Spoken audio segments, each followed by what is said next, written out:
I must confess I had a very different intro for this video in mind. I planned to talk about a variety of metaphors related to flying, the unique perspective it would afford me, and how it would bring my filmmaking endeavors to soaring new heights. But while researching about the Mavic Air 2, I came across some, let's say, less than favorable reviews from people who had already bought one, and that caused me to question whether or not I should finally pull the trigger on this coveted filmmaking tool. I even put together a list of all of the things I thought were possible shortcomings for the Mavic Air 2 before ever actually owning one.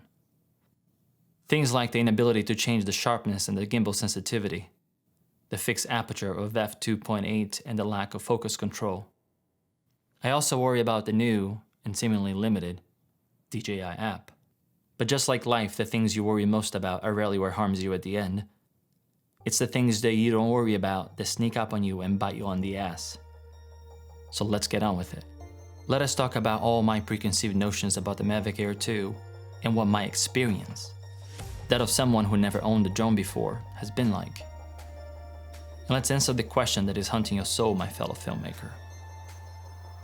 Let us lay to rest the beast that hounds your every waking moment and follows you deep into the night.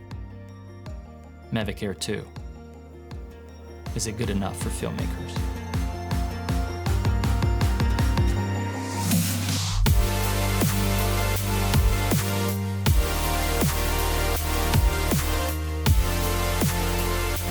I find a solution to never crashing your drone, never take off.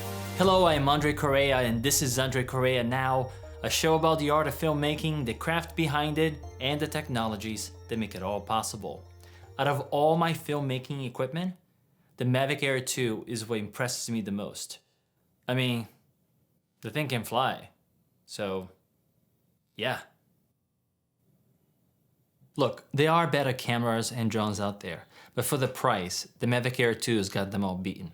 $799 gets you the Mavic Air 2 plus a controller, and $988 gets you the Fly More combo, which is what I would recommend because you're going to need those extra batteries that come in that package.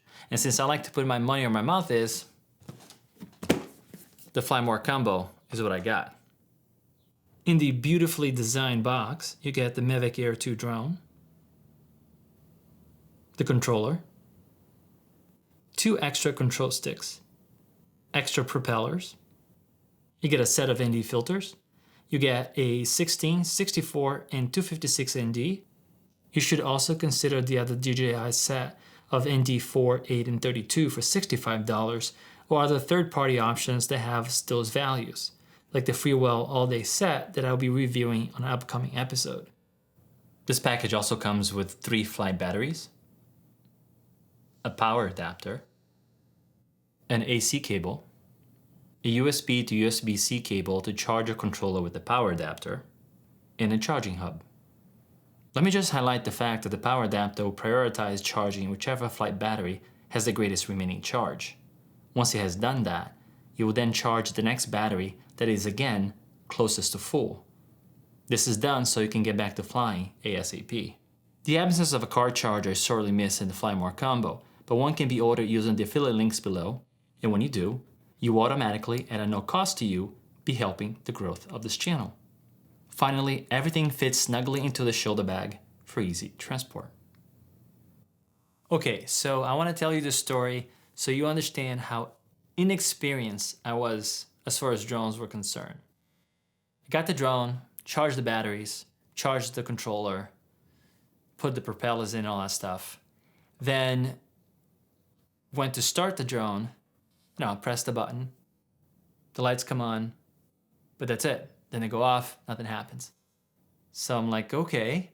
Then I did it again, but this time I held in for a few seconds. Lights go on, nothing happens. I tried the controller, same thing. And this was at the time when the drone had just came out and there was an issue, I guess, that some people were having with the batteries where they wouldn't come out of hibernation. So I'm thinking maybe that's what the problem is. And so I swapped the batteries, We have 3 that come with the combo package. And nothing would seem to work. So I called the reseller where I bought it from. And I'm like, hey, I think I have a bad drone. I think I have a brick here. And then the very nice young lady on the phone told me that you have to press once, then press a second time and hold to start both the drone and the controller. Now, in my defense, nothing that I own does that. And I've never seen anything that uses that system of turning on before. So it was very humbling. But it worked out. But just so you know, this is how inexperienced with this I was. And I had it for about, I don't know, maybe a month. And all of the images that you've seen here taken with this drone was from somebody who didn't even know how to start the thing. So, but anyways, now that I share this story with you, if you'd like to hear more embarrassing stories, please, because that helps this channel grow. Like I mentioned before, there were a few things I was worried about that ended up not being issues for me. I found that the fixed aperture of f2.8 combined with the half-inch sensor gives plenty of depth of field. Basically, everything from a few feet to infinity is in focus. And if you want to add artificial bokeh, you can always do it in post using DaVinci Resolve. Not being able to lower the detail of the image didn't bother me as much, and I found that the gimbal speed was actually pretty good in tripod mode. I was able to get smoother tilting shots as I got more practice. Now, I never used the other DJI app, but I like this one. It's simple and to the point, and I like that. Unlike my Sony cameras, the technology doesn't get in the way. There are a ton of features in this drone, and if I talked about them all, this video would be longer than The Irishman. But I would be amiss if I didn't talk about focus tracking. It's fantastic. It allows me, again, someone who never owned a drone before, to get complex parallax shots. It's like having a jib, a slider, and a motion controller all in one.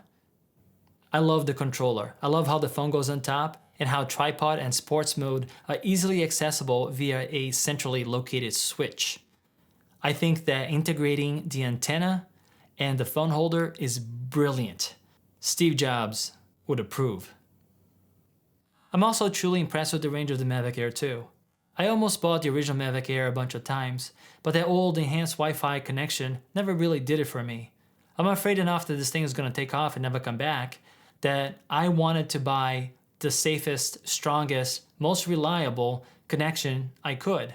Naturally, the OcuSync 2.0 transmission system that comes with this drone was a big selling point for me. I don't want to find something wrong with this drone for the sake of finding something wrong with this drone. It's not a Mavic 3 Pro, it's not a Mavic 2 Pro, and for $799, it's not meant to be.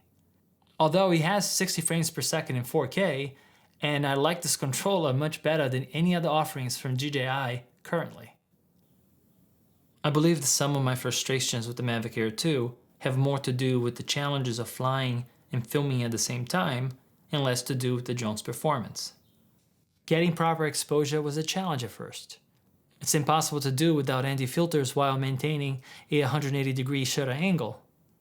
But again, a variable aperture camera with built-in digital ND filters is not a realistic feature in such an affordable package.